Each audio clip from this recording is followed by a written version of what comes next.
안녕하십니까. 안식일학교 교과방송의 김주성입니다.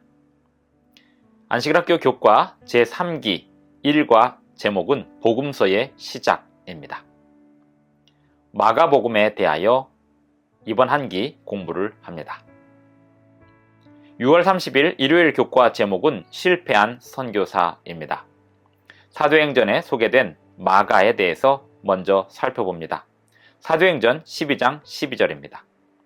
마가라 하는 요한의 어머니 마리아의 집에 가니 여러 사람이 거기에 모여 기도하고 있더라. 마가복음을 기록한 마가가 여기 나옵니다. 아마도 사도행전 12장 12절의 일이 있던 때 마가는 청년이었을 겁니다. 때는 서기 40년 중반이었을 겁니다. 마가는 마리아의 아들로 소개되는데 이 여인 마리아는 초기 교회를 후원하는 부유한 사람이었고 그 집에서 기도 모임을 할 수 있도록 장소를 제공하고 있었기에 사도행전 12장을 통해 알려지게 되었습니다. 베드로가 감옥에서 탈출하고 나서 바로 이어진 이야기에 헤롯이 죽는 사건이 나오는데 굉장히 충격적인 이야기이지만 웃음이 나올 만큼 베드로와 헤롯의 상황이 비교될 만했습니다. 마가 요한이 비록 여기서 중요한 역할을 하고 있지는 않아 보입니다만 이 구절의 요점은 나중에 마가가 바나바와 사울과 만나기 전에 그에 대한 인물 속의 역할을 하고 있다는 것입니다. 사도행전 13장 1절로 5절, 13절을 읽어봅니다. 마가 요한이 바나바와 사울과 어떻게 연결되며 어떤 결과가 있는지 확인해 봅니다. 어떤 사람들이 유대로부터 내려와서 형제들을 가르치되 너희가 모세의 법대로 할례를 받지 아니하면 능히 구원을 받지 못하리라 하니 바울 및 바나바와 그들 사이에 적지 아니한 다툼과 변론이 일어난지라. 형제들이 이 문제에 대하여 바울과 바나바와 및 그 중에 몇 사람을 예루살렘에 있는 사도와 장로들에게 보내기로 작정하니라. 그들이 교회의 전송을 받고 베니게와 사마리아로 다니며 이방인들이 주께 돌아온 일을 말하여 형제들을 다 크게 기쁘게 하더라. 두 사람이 성령의 보내심을 받아 실루기아에 내려가 거기서 배 타고 구브로에 가서 살라미에 이르러 하나님의 말씀을 유대인의 여러 회당에서 전할세 요한을 수행원으로 두었더라. 이어서 13절입니다. 바울과 및 동행하는 사람들이 바보에서 배 타고 밤빌리아에 있는 버가에 이르니 요한은 그들에게서 떠나 예루살렘으로 돌아가고. 여기 나오는 요한이 마가 요한입니다. 마가복음을 쓴 마가입니다. 사도행전 13장은 서기 46년경에 시작된 바울과 바나바의 첫 번째 선교 여행을 묘사하고 있습니다. 여기서 마가 요한은 5절에 처음 등장하는데 그의 역할은 단순히 수행원이었습니다. 그리고는 13절까지 그에 관한 추가 언급이 없다가 13절에 가서 간단히 설명하기를 그가 예루살렘으로 돌아갔다고 하고 있습니다. 여기서는 마가가 돌아간 이유가 설명되지 않고 있고 그의 감정이나 정서에 대한 아무런 묘사도 나오지 않기에 수많은 위험과 도전에 직면하는 선교 여행 중에 돌아가 버린 그의 동기에 대하여는 추측만 남게 됩니다. 사도행전 169쪽에서는 이렇게 설명합니다. 마가는 두려움과 낙담에 압도되어 주의 사업에 온 마음을 다해 헌신하려던 목적에서 한동안 흔들렸다. 고난에 익숙하지 않은 마가는 그 길의 위험과 궁핍으로 낙심하였다. 간단히 말하면 상황을 견디기 힘들었고 그래서 마가는 선교 여행에서 그만두고 나왔습니다. 사도행전 169쪽을 더 읽겠습니다.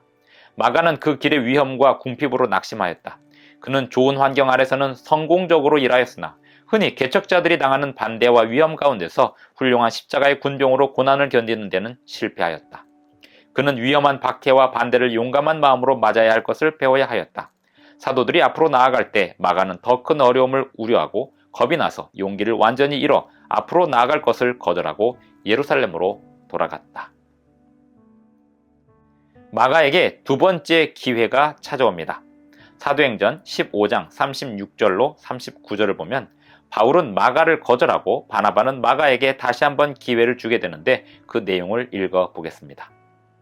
며칠 후에 바울이 바나바더러 말하되 우리가 주의 말씀을 전한 각 성으로 다시 가서 형제들이 어떠한가 방문하자 하고 바나바는 마가라 하는 요한도 데리고 가고자 하나 바울은 밤빌리아에서 자기들을 떠나 함께 일하러 가지 아니한 자를 데리고 가는 것이 옳지 않다 하여 서로 심히 다투어 피차 갈라서니 바나바는 마가를 데리고 배 타고 구브로로 가고. 선교 여행에 마가를 데리고 가자는 바나바의 제안을 바울이 거절합니다. 이유는 방금 읽은 성경절 38절에 설명되어 있습니다. 마가는 밤빌리아에서 선교 사역을 포기하고 돌아갔고 사역을 놓고 있었습니다. 바울이 마가를 거절하는 태도가 직설적이긴 하지만 그래도 이해할 만한 부분이 있습니다. 고대 사회에서 선교 사역은 결코 만만치 않은 사역입니다. 위험하고 어렵고 험난했습니다. 바울은 선교 사역에서 부딪히는 거칠고 험한 환경에서 동료 사역자의 도움이 절실했습니다. 바울의 관점에서 보면 힘들다고 그렇게 빨리 이탈해버린 사람은 악에 저항하여 함께 손잡고 싸워야 할 팀원으로 적당하지 않았습니다. 하지만 바나바는 생각이 달랐습니다. 바나바는 마가의 잠재력을 보았고 그를 남겨두고 싶지 않았습니다. 마가 문제로 바나바와 바울은 심하게 다툰 후에 서로 갈라서게 되었습니다. 바나바는 마가를 데리고 배 타고 구브로로 향했고 바울은 실라를 동료로 택하였습니다. 사도행전은 바나바가 마가를 택한 이유를 설명하지 않습니다. 이 구절은 바울과 바나바가 함께한 마지막 순간이 되었습니다. 하지만 흥미로운 점은 마가에 대한 기록은 여기서 끝나지 않는다는 것입니다. 다음 성경절들을 읽으면 마가에게 어떤 변화가 있었는지에 대해 정보를 얻을 수 있습니다. 골로새서 4장 10절입니다. 나와 함께 갇힌 아리스다고와 바나바의 생질 마가와 이 마가에 대하여 너희가 명을 받았음에 그가 이르거든 영접하라. 바울이 한 말입니다. 디모데후서 4장 11절을 이어서 봅니다. 누가만 나와 함께 있느니라 내가 올 때에 마가를 데리고라 그가 나의 일에 유익하니라. 역시 바울의 말입니다. 빌레몬서 1장 24절도 봅니다. 또한 나의 동역자 마가, 아리스다고, 데마, 누가가 문안하느니라. 베드로전서 5장 13절을 봅니다. 택하심을 함께 받은 바벨론에 있는 교회가 너희에게 문안하고 내 아들 마가도 그리하느니라. 베드로가 하는 말입니다. 마가에게 놀라운 변화가 있었음을 미루어 짐작할 수 있습니다. 이 구절들에서 바울은 자기에게 그리고 선교 사역에 얼마나 중요한 존재인지를 말하고 있습니다. 바울은 마가를 자기의 동료 사역자로 여기고 있으며 디모데에게 말하기를 마가를 데려와 달라고 말합니다. 베드로전서에서 베드로도 마가와의 친밀한 관계를 언급합니다. 바울과 베드로의 편지들은 60년대 초반에 기록되었는데 이 시기는 사도행전 15장 사건으로부터 15년에서 20년이 지난 때였습니다. 마가는 분명 자기의 삼촌 바나바의 신뢰를 힘입어서 실패를 딛고 일어섰고 회복되었습니다. 사도행적 170쪽의 글을 읽습니다. 하나님의 축복과 바나바의 현명한 훈련 아래 마가는 쓸모있는 일꾼으로 자라났다. 바울은 후에 마가와 화해하고 그를 동역자로 영접하였다. 또한 바울은 마가를 하나님 나라를 위한 동역자요 나의 위로라고 골로새인들에게 추천하였다. 바울은 그가 죽기 얼마 전에 마가에 대하여 자기의 일에 유익하다고 말하였다. 7월 2일 화요일 교과 제목은 하나님의 사자입니다. 마가복음 1장 1절로 8절까지 보면서 여기에 소개되는 주인공들이 누구인지 그리고 어떤 말과 행동을 하는지 살펴봅니다. 하나님의 아들 예수 그리스도의 복음의 시작이라. 선지자 이사야의 글에 보라 내가 내 사자를 네 앞에 보내노니 그가 네 길을 준비하리라. 광야에 외치는 자의 소리가 있어 이르되 너희는 주의 길을 준비하라. 그의 오실 길을 곧게 하라. 기록된 것과 같이 침례 요한이 광야에 이르러 죄사함을 받게 하는 회개의 침례를 전파하니. 온 유대 지방과 예루살렘 사람이 다 나아가 자기 죄를 자복하고 요단강에서 그에게 침례를 받더라. 요한은 낙타털 옷을 입고 허리에 가죽띠를 띠고 메뚜기와 석청을 먹더라.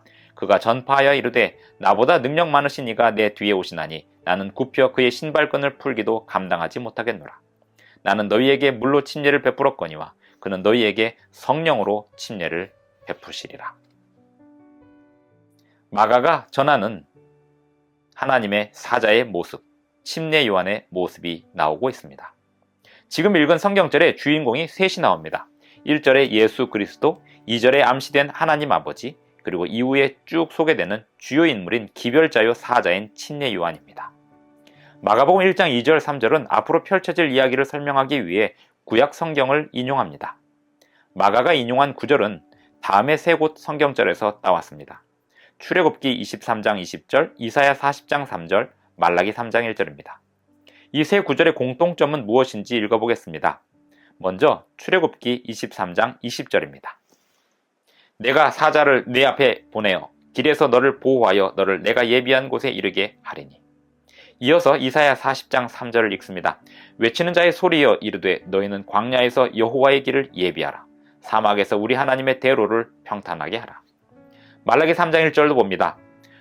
만군의 여호와가 이르노라. 보라 내가 내 사자를 보내리니 그가 내 앞에서 길을 준비할 것이요 또 너희가 구하는 바 주가 갑자기 그의 성전에 임하시리니 곧 너희가 사모하는 바 언약의 사자가 임하실 것이라. 출애굽기 23장 20절은 하나님께서 이스라엘을 가나안으로 인도하기 위해서 그들 앞서 보내실 사자에 대해 언급합니다. 이사야 40장 3절은 하나님께서 광야에 나타나시고 하나님 앞에 평탄케 준비된 대로를 언급합니다. 말라기 3장 1절은 예수님의 길을 준비하기 위해 앞서 나타나는 사자를 언급합니다.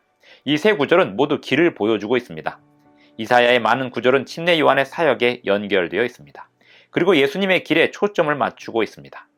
빠르게 진행되는 이야기는 예수님의 여정을 부각시켜 주는데 이 여정은 십자가로 안내되고 우리를 위한 예수님의 희생을 향해 안내되고 있습니다. 하지만 많은 일들이 예수님께서 십자가에 이르기 전에 일어나게 되어 있었습니다. 이 여정은 마가복음에서 이제 막 시작되었고 마가가 차차 안내해 줄 것입니다. 마가 1장 2절로 3절에 인용된 구약 성경절들과 조화되게 침례 요한은 사람들에게 죄에서 돌이켜서 하나님께로 돌아서게 하는 회개를 고소하고 있습니다.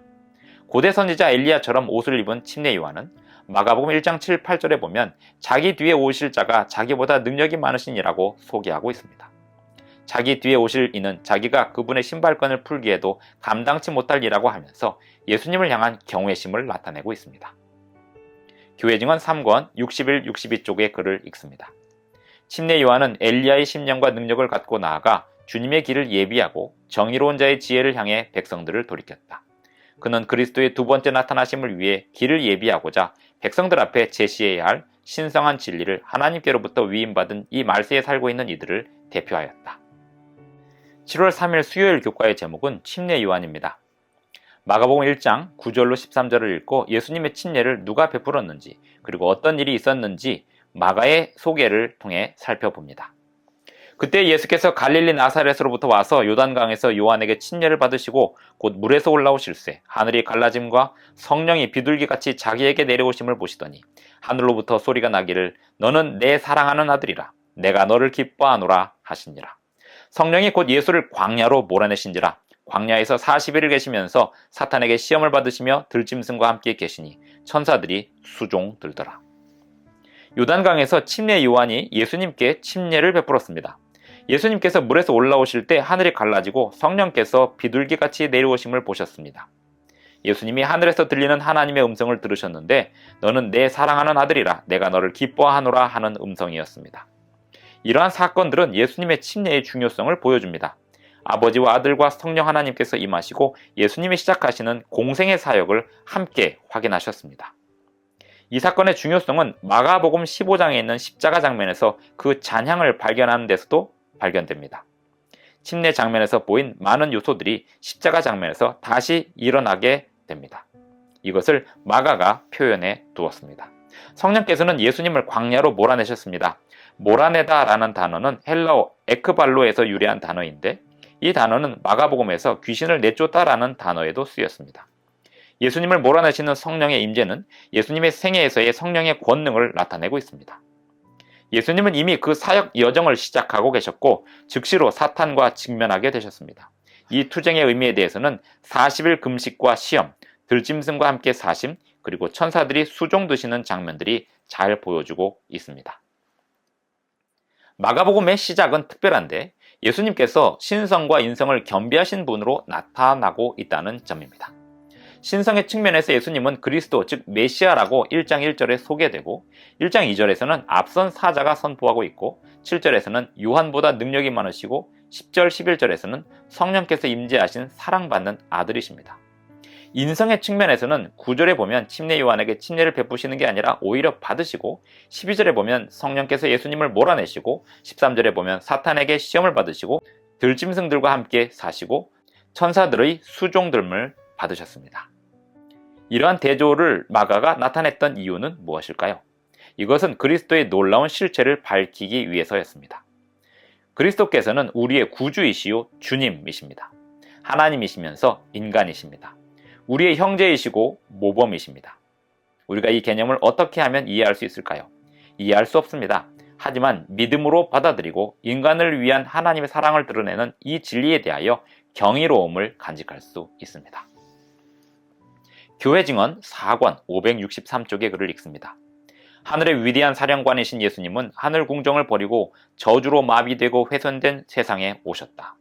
그분께서는 당신의 인성의 팔로는 인류를 두르시고 당신의 신성의 팔로는 전능하신 분을 붙잡으심으로 유한한 인간이 무한한 하나님과 연결되도록 하기 위하여 스스로 우리의 본성을 취하셨다. 우리의 구속주께서는 불멸의 생명을 얻기 위해 사람이 어떻게 살아야 할 것인지 보여주기 위하여 이 세상에 오셨다. 7월 4일 목요일 교과 제목은 예수 그리스도의 복음입니다. 마가복음 1장 14절 15절을 보면서 예수님이 선포하신 복음 기별의 세 가지 내용이 무엇인지 보겠습니다.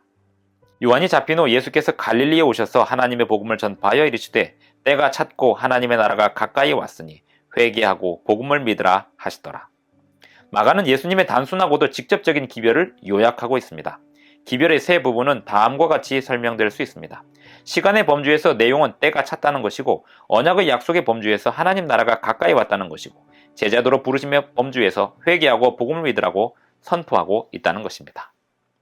예수님이 언급하시는 시간 예언은 다니엘 9장에 나오는 70일의 예언입니다. 이 예언은 예수님의 침례에서 성취를 보였습니다.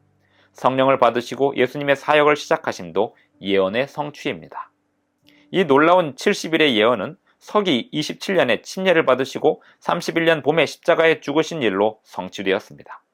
이 예언에서 하루는 1년을 상징했습니다. 기원전 457년에 시작된 예언의 성취는 페르시아 왕 아닥사스다 조서로 시작되었는데 예루살렘 중건을 완성하라는 조서였습니다. 69일에가 서기 27년까지 이르게 되었는데 이때 예수님이 침례를 받으시고 성령이 임하심으로 예수님의 사역이 시작되었습니다. 예수님이 지신 십자가 사건은 침례 이후 3년 반 뒤에 이어질 사건이었습니다. 마침내 70일의 예언의 완성이 서기 34년에 일어났는데 스데반이 돌에 맞아서 복음 기별이 유대뿐 아니라 이방인에게까지 가게 되므로 성취되었습니다. 마가복음 1장 15절에서 예수님이 선포하신 내용은 요한계시록 14장의 첫째 천사의 기별과도 통하고 있습니다. 심판의 때가 이르렀으니 하는 것과 영원한 복음 그리고 하나님께 영광을 돌리라는 기별이 같은 맥락의 기별을 전하고 있습니다. 이는 예수님이 전하신 복음 기별이 마지막 때 온 세상에 증거되어야 할 기별과 같은 내용임을 소개하고 있는 것입니다. 마가는 예수님을 소개하면서 예언과 함께 소개하고 있습니다. 마가복음의 시작에서 우리는 마가가 소개하는 예수님 그리고 예언과 함께 소개하는 예수 그리스도의 복음을 살펴보았습니다.